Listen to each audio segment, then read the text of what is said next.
呢個 X Power GX 200B 充電器啊，有成200瓦嘅輸出啊，咁就真係乜叉都得啦。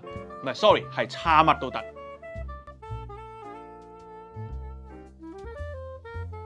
充電器咧，通常都係分兩種嘅用途啦。第一就係攞出街用，咁啊出街用嗰啲流動充電咧，最緊要就係方便啦、安全啦，係咪？擺得喺室內喺台面用嘅咧，最緊要咧就係乜嘢都可以交晒俾佢叉，同埋夠大力啊！咁呢個 GX 200B 咧就做到啦。見到佢咧前面咧好多接口啊，有成8個接口，其中7個咧係 Type C 嚟嘅，仲有1個咧就係USB Type A 啦，俾翻啲石器時代嘅裝置用啦。喂，咁呢度有成8個輸出啦，睇下最頂呢個先，呢個就係最勁啦，100瓦輸出啊，支援 PD 3.0嘅。咁下面有一個35瓦嘅輸出啦，跟住有4個45瓦嘅輸出，然後最底部咧就有20瓦嘅輸出嘅。如果你真係有咁多個設備嘅話咧，佢都可以咧滿足到你同時充電或者供電嘅，因為佢總輸出咧有成200瓦嘅，力大無窮啊！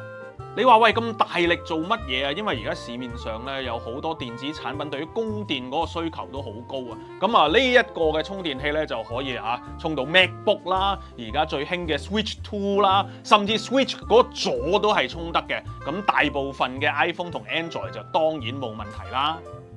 咁高輸出安唔安全啊？咁佢咧已經攞咗幾種嘅國際安全認證，同埋咧亦都內置咗安全裝置嘅，咁啊防止你短路啦、過熱啦、過充啦同埋過流嘅。電壓輸入方面咧，支援 100V 去到 240V， 咁啊全世界好多地方啊，大部分嘅地方咧都用得噶啦。溫馨提示啊，原裝咧係跟住一條英式電源線，適合香港本地使用嘅。如果你手上有好多電子產品都係需要用 USD 充電或者供電嘅説話咧，想一步過搞掂咧，你就可以留意下呢隻 GX 200B 啦，有白色亦都有黑色。呢件 X Power 產品都有1年保養，半年內有壞仲1換1添。